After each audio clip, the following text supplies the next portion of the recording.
శుక్లాంబరధరం విష్ణుం శశివర్ణం చతుర్భుజం ప్రసన్నవదనం ఛాయేత్ సర్వవిఘ్నోపశాంతయే. ధన్వంతరి జననాది వర్ణనం. ఆయువు పుత్రులు 5 మహాత్ములు మహాబలులు. వారందరూ రాజులు. స్వర్భానుకూతురైన ప్రభకు జన్మించారు. ఆ 5 నహుషుడు పెద్దవాడు. క్షత్రవృద్ధుడు అతని తర్వాత వాడు. రంభుడు, రాజు, అనేనసుడు వీరు 3 లోకముల యందు ప్రసిద్ధులు. క్షత్రవృద్ధుని కుమారుడు సునహోత్రుడు. ఇతడు మహాయసుడు. సునహోత్రునికి 3 కుమారులు. వారు పరమ ధార్మికులు. ఆ 3 కాసుడు, శలుడు, గృత్సమ్మదుడు. గృత్సమ్మదుని కుమారుడు సునకుడు. అతని కుమారుడు సౌనకుడు. వారు నడిచిన విచిత్రములైన కర్మలచే బ్రాహ్మణులు, క్షత్రియులు, వైశ్యులు వారి వంశంలో పుట్టిరి. అర్హిషేనుడు శలుని కుమారుడు. అతని కుమారుడు శశిరుడు. సౌనకుడు, అర్హిషేనుడు క్షత్రియులతో కూడిన బ్రాహ్మణులు. కాశ్యునికి కౌశిపతి అయిన కుమారుడు. అతని పేరు దీర్ఘతపుడు. ధన్వుడు దీర్ఘతపస్సుని కుమారుడు. అతనికి పండితుడైన ధన్వంతరి పుట్టెను. ఈ ధన్వంతరి చాలా తెలివైనవాడు. వృద్ధుడైన రాజుకు అతని చేత తపస్సు చేత తర్వాత కలిగెను. రాజుకి అతని తపస్సు చేత తర్వాత కలిగెను. అంత ఋషులు సూతునితో ఇట్లనిరి: ఋషీశ్వరులు ధన్వంతరి ఎవరు? ఇతడు ఎట్లు మానవులలో జన్మించను? దాన్ని తెలుసుకొని గోరుచున్నాము. పరంతప అతని గూర్చి మాకు చెప్పుము అని అడిగిరి. సూతుడు ఇట్లు ప్రత్యుత్తరం ఇచ్చెను: ఓ బ్రాహ్మణులారా, ధన్వంతరి జననం గురించి ఆలకించము. పూర్వం సముద్రం అమృతం కొరకు మధించబడుచుండా తత్సముద్ర మధ్యమున అతడు పుట్టెను. మొట్టమొదట కలసమునకు పూర్వమే అతడు జన్మించెను. అతడు సర్వతః వ్రీతో ఆవరించబడి ఉండెను. అతడు తన కార్యాన్ని సంసిద్ధం చేయుట చూసి ఆ పక్కనే నిలుచుండి ఉన్నవాడు, నీవు నీటి నుండి పుట్టితివి అనెను. అందుకే అతడు అబ్జుడుగా పరిగణించబడెను. అబ్జుడు విష్ణునితో, నేను నీ పుత్రుడనైతిని. ఓ సురోత్తమ, నాకు ఒక భాగమును, స్థానమును ప్రపంచంలో కల్పించము అని అడగబడగా, ప్రభుడైన విష్ణువు ధన్వంతరి తథ్య విషయం ఆలోచించి యజ్ఞ విభాగంను దితి కుమారుల చేతను దేవతల చేతను చేయబడినది. మహర్షులు వేదములు విధియుక్తమైన హోమములు చేసిరి. అందుకే నీకై హోమం చేయుట ఎన్నటికీ సత్యం కాదు. నీవు వేదాలకు తర్వాత జన్మించి ఉండటచే నీకు నియుక్తమైన మంత్రం లేదు. ఇక ఈ 2వ అవతారంను లోకమున ఖ్యాతిగాంచెదవు. నీకు అనుమాదియుతమైన సిద్ధి కలుగును. ఓ ప్రభో, నీవు ఈ శరీరంతోడనే దేవతాస్థితిని పొందుతావు. బ్రాహ్మణులు 4 వేదములతో, చతుర్విధ మంత్రాలతో, ఘృతంతో, హోమద్రవ్యములైన ఆవు నెయ్యి, పెరుగు మొదలైన గవ్యములతో నిన్ను పూజింతురు. నీవు మరి ఒకసారి ఆయుర్వేదమును కావింతుము. ఈ సన్నివేశంలో కార్యములు మున్ముందుగానే బ్రహ్మ దర్శించని తప్పక నీవు ద్వితీయ ద్వాపర యుగమున జన్మింతువు అని చెప్పెను. అందుకే ఈ వరమును ప్రసాదించిన తర్వాత విష్ణువు అంతర్ధానం చెందెను. ద్వితీయ ద్వాపరం వచ్చింది. రాజైన దీర్ఘతప్పుడు కాశీరాజు అయ్యను. అతడు సౌనహోత్రుడు. ఆ దీర్ఘతప్పుడు పుత్రకాముడై తపస్సాచరించెను. రాజు ధన్వంతరిని పుత్రుని కొరకు ఆరాధింపదలచెను. అంత ధన్వంతరి, నీవు ఇష్టమైన వరమును కోరుకోమనెను. రాజు, ఓ ప్రభు, నా ఎడ సంతుష్టుడవైన నీవు నాకు కుమారుడు వగము, నాకు గతిదాత వగము అని కోరెను. అట్లే అని ధన్వంతరి అచ్చటిని అంతర్ధానుడయ్యను. తర్వాత అతని దేహం నుండి దేవుడైన ధన్వంతరి సముత్పన్నుడయ్యను. అతడు కాశీరాజుగా సర్వరోగ ప్రణాశకుడయ్యను. అతడు భరద్వాజనికడ భిషక్రియాయుతముగా ఆయుర్వేదం నిర్మించెను. 8 భాగాలుగా ఆయుర్వేదాన్ని విభజించి శిష్యుల కొసగెను. ధన్వంతరి సుతుడు కేతుమంతుడు. ఆ కేతుమంతునికి భీమరథుడిని కుమారుడు కలిగెను. భీమరథుని పుత్రుడు ధీమంతుడు ప్రజాధిపతి అయ్యను. అతడు దివోదాసుడని ఖ్యాతి పొందెను. అతడు వారణాసికి అధిపతి అయ్యను. ఆ కాలమందే క్షేమకుడని రాక్షసుడు శూన్యమైన వారణాసిపురిని నివాసంగా ఏర్పరచెను. అంతకు పూర్వం మహాత్ముడైన నికుంభునిచే ఆ వారణాసిపురము, ఈ పట్టణం 1000 ఏండ్లు జనరహితమైన శూన్యపురంగా ఆగును అని పదే శపించబడెను. ఆ నగరం శపించబడినప్పుడు రాజు దివోదాసు అతడు తన రాజ్యపు సరిహద్దులో గోమతీ నదీ తీరంన రమ్యమైన నగరంను స్థాపించను అని తెలుపగా, ఋషులు మరలా ఇట్లనిరి: పూర్వం నికుంభుడు వారణాసిపురంను ఈల శపించెను. ధర్మాత్ముడైన నికుంభుడు సిద్ధక్షేత్రమైన వారణాసి క్షేత్రంను ఈల శపించెను. సూతుడు ఇట్లా చెప్పెను: రాజర్షి అయిన దివోదాసు అభివృద్ధిమంతమైన ఆ పట్టణాన్ని చేరి అందు నివసించెను. ఆ కాలానే మహేశ్వరుడు భార్యను స్వీకరించెను. తన భార్య అయిన ఉమకు ప్రీతి కలిగింపగోరి మహేశ్వరుడు తన మామ యొక్క సమీపాన నివసించెను. పరమేశ్వరుని ఆజ్ఞను అనుసరించి విశ్వరూపులు, తపోధనులు అయిన పారిషదులు వివిధ రూపములు దాల్చి మహేశ్వరి అయిన ఉమాదేవిని సంతోషపెట్టుచుండిరి. వారి వల్ల మహాదేవుడు సంతుష్టుడయ్యను. కానీ మేనక మాత్రం సంతోషించలేదు. ఆమె మహేశ్వరుని జుగుప్సతో చూసెను. ఆమె తన కూతురైన ఉమతో, మహేశ్వరునికి నా యందు ఉత్తమ ఆచారం లేదు, అతడు దరిద్రుడు, అతడు ప్రతి విషయం నా కోపి, అయ్యో సిగ్గుపడడు అనెను. తన తల్లి ఇట్లు చెప్పగా పార్వతి ఆ పలుకులు సహించలేదు. అయ్యది స్త్రీ స్వభావ లక్షణమొకటి వరములిచ్చు ఆ తల్లి ఉమ్మ విచారవదన మహేశ్వరునితో, ఓ ప్రభు, నేనిక్కడ నివసించను, నీ సొంత నివాసానికి నన్ను తీసుకొని పొమ్ము అనెను. ఆ విధంగా చెప్పబడి మహాదేవుడు సర్వలోకములను పరీక్షించి పృథ్వీయందు నివాసం ఏర్పరచుటకు తలచెను. మహా తేజస్వి మహేశ్వరుడు సిద్ధక్షేత్రమైన వారణాసికి ఎరిగెను. అయ్యది దివోదాసుచే ఆక్రమించబడి ఉన్నది. అంత పార్శ్వస్థుడైన గణేశ్వరుని పిలిచి భవుడు, గణేశ్వర, నీవు వారణాసిపురమునకు వెళ్ళుము, మృదువైన ఉపాయం చే దాన్ని శూన్యం చేయము, ఆ నగరపు రాజు అతివీర్యుడు అనెను. పూర్వ నికంబుడు వారణాసిపురమునకు వెళ్ళెను.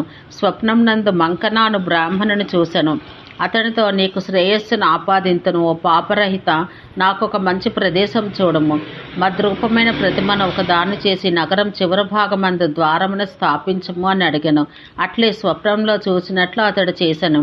యథావిధి నగరద్వారమున ప్రతిమను స్థాపించెను. ప్రతిదినం మహావిభవమున పూజను, ధూపములతో, కర్పూరముతో, అన్నదానముతో, ప్రేక్షణీయములైన వస్తువులతో పూజ జరిగెను. అత్యద్భుతంగా గణేశ్వరుడు ఈ విధంగా ప్రతిదినం పూజించబడెను. అతడు నగరవాసులకు అనేకములైన వరములో ఇచ్చెను. పుత్రులను, బంగారమును, ఆయువును, కోరిన కోరికలను మొత్తం ఇచ్చెను. రాజు యొక్క మహిషి సుయస అను నామం నా విస్తృత అయినది. సాధ్వి యోగ్యురాలు రాజుచే ప్రచోదింపబడి పుత్రుల కొరకు అచ్చటికి వచ్చెను. అత్యధికంగా పూజనాచరించి దేవి పుత్రులను అర్థించెను. ఆమె పుత్రార్థం పలుమార్లు దర్శించెను. నికంబుడు ఆమెకు ఇంతకు ముందు చెప్పిన కారణం చే పుత్రులను ఇవ్వలేదు. రాజు కోపించినచో అప్పుడు ఏదో కార్యం చేయవచ్చును అనుకొనెను.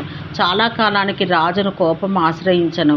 నగరద్వారస్థమైన భూతం వందల కొలది వరములను నగరవాసులకు ఇస్తున్నది, కానీ మాకేమీ ఇచ్చటలేదు. ఈ నగరాన అయ్యది నా ప్రజలచే నిత్యం పూజించబడుతున్నది. అతడు రాణిచే పుత్రుల కొరకు పెక్కు పర్యాయాలు పూజించబడెను, అయినను నాకు పుత్రులను ఇచ్చటలేదు. అయ్యది కృతజ్ఞము, బహుభోజన ప్రియమైనది. అందుకే ఈ భూతం నా వల్ల పూజలు పొందుటకు అర్హమైనది కాదు. అందుకే ఆ దుర్మార్గుని యొక్క నివాసము నాశనం చేసేదను అని నిశ్చయించుకుని దురాత్ముడు కిల్బిషుడైన రాజు గణపతి యొక్క స్థానమును నాశనం చేసెను. తద్భవనం భగ్నమగట చూసి ఈశ్వరుడు రాజును శపించెను. నా యందే దోషము లేకయే నీవు నా స్థానం వినాశనం చేసితివి. ఓ రాజా, నీ నగరం ఆకస్మికంగా జనశూన్యం కాగలదు అనెను. ఆ శాపం చే వారణాసి శూన్యమయ్యను. తర్వాత నికంబుడు మహాదేవునచ్చటకు తీసుకుని వచ్చెను. మహాత్ముడైన మహాదేవుడు శూన్యమైన ఆ నగరాన్ని దేవ విభూతితో ఐశ్వర్యవంతంగా దేవీ నగరంగా చేసెను. దాన్ని చూసి దేవి ఆశ్చర్యపడెను. దాన్ని తన భార్యకు తనకు నివాసమునర్చెను. దేవి యందు క్రీడించెను. తన మనసునందు లగ్నమునర్చెను. అంత ఈశ్వరుడు దేవితో, నేను ఈ నివాసమును త్యజించెను. నిజంగా నా నివాసం అవిముక్తం అనెను. నవ్వుచో ఆమెతో అతడు, నా నివాసం అవిముక్తం. దీన్ని విడిచి ఓ దేవి, నేను ఇంకొక చోటునకు వెళ్ళను. ఓ పూజ్య కాంచజలమైన దేవి, ఈ క్షేత్రమునందు నాతో నీవు రమించుము అనెను.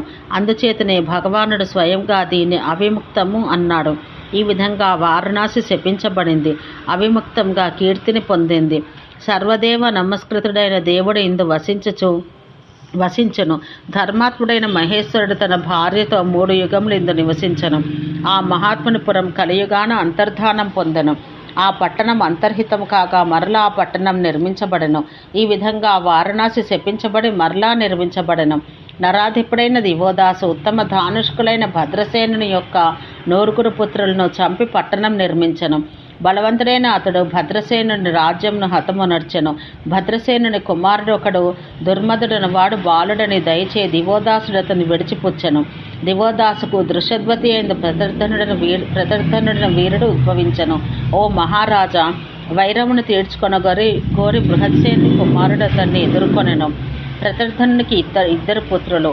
వారు వత్సగర్గులు, చాలా విస్తృతులు. వత్సని కుమారుడు అలర్కుడు. 60,000 సంవత్సరంలో 60,000 సంవత్సరంలో గల యువకుడు, అనగా 66,000 సంవత్సరంలో గలవాడు. రూపసంపన్నుడు, సౌందర్యవంతుడు. లోపాముద్ర యొక్క అనుగ్రహం చే అతడు పరమాయువును పొందెను. శాపాంతమందు మహాబాహుడైన రాజు క్షేమక రాక్షసుని చంపి రమ్యమైన వారణాసీపురిని మరలా నివాసయోగ్యమనర్చెను. సన్నతుని యొక్క దాయాదుడు సునీధుడు, అతడు చాలా ధార్మికుడు. సునోధుని యొక్క దాయాదుడు క్షేమాక్షుడు, అతడు మిక్కిలి ధార్మికుడు. క్షేమమునకు ఓతుమంతుడు పుత్రుడు, అతడికి సుకేతువు పుత్రుడు. సుకేతుని కుమారుడు ధర్మకేతువు. ధర్మకేతువుని పుత్రుడు మహారథుడైన సత్యకేతువు. సత్యకేతుని కుమారుడు విభువు, అతడు ప్రజేశ్వరుడు. విభుని పుత్రుడు సువిభుడు. సువిభుని కుమారుడు సుకుమారుడు. సుకుమారుని పుత్రుడు దృష్టకేతువు, ఇతడు మంచి ధార్మికుడు. దృష్టకేతుని దాయాదుడు వేణుహోత్రుడు, ఇతడు మహారాజు. వేణుహోత్రుని కుమారుడు గార్గుడు, ఇతడు చాలా ప్రఖ్యాతుడు. గార్గుని కుమారుడు గర్గభూమి. ఇది ధీమంతుడైన వత్సుని యొక్క వంశక్రమం. వారి కుమారులు బ్రాహ్మణులు, క్షత్రియులు, వారందరూ ధార్మికులు, విక్రాంతులు, బలవంతులు, సింహతుల్య పరాక్రమలు. వీరందరూ కాశ్యపులుగా చెప్పబడ్డారు. ఇక రజి యొక్క వారసులను కూడా ఎరుగుడు. వీర్యవంతులకు రజికి 500 మంది కుమారులు. ఆ క్షత్రియ సమూహమంతయు రాజేయముని విఖ్యాతం. ఇంద్రుడు వీరనిన భయపడెను. ఆ సమయాన భయంకరంగా దేవాసురులకు మధ్య యుద్ధం సముత్పన్నం కాగా, దేవతలు అసురులు బ్రహ్మను మాకు మధ్య కలిగిన యుద్ధంలో ఎవరు విజయులగుదురు అని అడిగిరి. ఓ జగత్ప్రభు, మాకు చెప్పు, మేము వినగోరుచున్నామన్న బ్రహ్మ ఇట్లు ప్రత్యుత్తరం ఇచ్చెను. ఎవరి కొరకు రజి ఆయుధములు గ్రహించి యుద్ధం చేయనో అతడు 3 లోకములను జయించును. ఇందు సంశయం లేదు. ఎందు రజి ఉండనో అందు లక్ష్మి ఉండను. ఎందు లక్ష్మి ఉండనో అందు ధృతి ఉండను. ఎందు ధృతి ఉండనో అందు ధర్మం. ఎందు ధర్మమో అందే జయం. రజి యొక్క విజయం గురించి విన్న దేవతలు, రాక్షసులు రాజసత్తముడు రజి కడకు వెళ్ళిరి. జయమును అభిలషించుచు అతని స్తోత్రం చేసిరి. ఆ దేవతలు దానవులు మనసుల్లో సంహృష్టులై ఇట్లనిరి, మా విజయం కొరకు నీవు వరధనమును స్వీకరించము అని పలికిరి. ఎదురుగా వచ్చిన ఇంద్రుని దైత్యులారా, దానవులారా, నేను జయించెదను. ధర్మాత్ముడన ఇంద్రుడిని అయ్యదను. అందుకే యుద్ధభూమిలో నేను యుద్ధం చేసేదను అని రజి అనెను.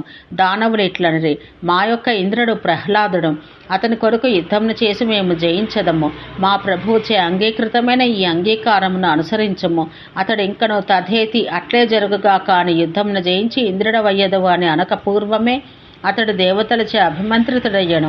అతడు దేవతలచే కూడా ఆహ్వానించబడెను. వజ్రప్రాణులయ అవధ్యులైన దానవులెల్లరను అతడు చంపెను. ఇంద్రియ నిగ్రహుడు సర్వశ్రీమంతుడును అయిన రజిరాజు దానవులను చంపి విప్రనష్టమైన దేవతల యొక్క సంపదను పరిగ్రహించెను. దేవతలతో కూడి ఇంద్రుడు రజితో ఇట్లనెను, నేను రజి యొక్క కుమారుడనని. మరలా, ఓ రాజా, సర్వదేవతలకు నీవు ఇంద్రుడవు, అందు సందేహం లేదు. ఓ శత్రునాశక, ఓ రాజా, నేను నీ కుమారుడిని అగుటచే ఇంద్రపుత్రునిగా ఖ్యాతిగాంచెదను అని పలికెను.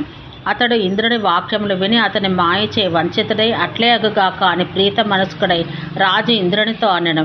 అంత దేవతలతో సమానంగా రాజు సర్వము పొందగా రజి యొక్క ఆచార్యుని తనయులు ఇంద్రభాగంలో తమ వంతు భాగమును గ్రహించిరి. తర్వాత అతని శతసంఖ్య పుత్రులు సచీపతి స్థానమును అనేక పర్యాయాలు త్రివిష్టమైన స్వర్గలోకమును సమాక్రమించిరి. తర్వాత చాలా కాలం గడిచింది. మహాబలుడు హతరాజ్యుడైన ఇంద్రుడు బృహస్పతితో ఇట్లు పలికెను, బదరీ పత్ర ప్రమాణమంతా అయిన పురోడాసమును నాకు విధించము. ఓ బృహస్పతి, తిరిగి తేజస్సుచే రాజ్యమును పొందవరకు జీవించి ఉండదను. ఓ బ్రాహ్మణ, నేను మిక్కిలి కృషించితిని, విమనస్కుడనైతిని. రాజ్యం పోయినది, ఆసనం హతమైనది. రజకుమారులచే నేను యుద్ధమున దుర్బలుడనైతిని, హతతేజుడను. నా యందు ప్రసన్నుడవు కమ్ము అని ప్రార్థించగా బృహస్పతి ప్రత్యుత్తరముగా, ఓ ఇంద్ర, నీవింతకు పూర్వం నన్ను ఉద్ధరించి ఉండిన నీ కొరకు చేయబడని పని నా యందు ఏదియునూ లేదు. ఓ మహాద్యుతి దేవేంద్ర, నీ హితార్థం నేను ప్రయత్నించదను. యజ్ఞభాగాన్ని, రాజ్యాన్ని అచిరకాలంలో పొందెదను. అందుకే ఇంద్ర, ఇంక నేను వెళ్ళెదను. నీ మనసు విక్లభం చేసుకొనకము అనెను. అంత అతని యొక్క తేజస్సును వృద్ధి పొందించి గొప్ప కర్మను ఆచరించెను. బుద్ధిసత్తముడైన బృహస్పతి రజి యొక్క కుమారులకు వృద్ధిమోహమును చేసెను. వారెప్పుడు సమ్మోఢులైరో అప్పుడే రాగాన్మత్తులు, అధర్మిణులు, బ్రాహ్మణ విరోధులను అయి హతవీర్యులు, హతపరాక్రములు అయిరి. తర్వాత దేవతలు అసుర ఐశ్వర్యములను, ఉత్తమమైన ఇంద్రస్థానమును పొందిరి. కామక్రోధపరాయణులైన రజకుమారులను ఎల్లరినూ చంపి పూర్వస్థానమును దేవతలు పొందిరి. ఎవరు ఈ శతక్రతుని యొక్క పరిచ్ఛేదను పునఃప్రతిష్టాపనం విందురో వినిపింతురో వారిరువురు దౌరాత్మ్య స్థానమును పొందురు. ఓం శాంతి శాంతి శాంతి.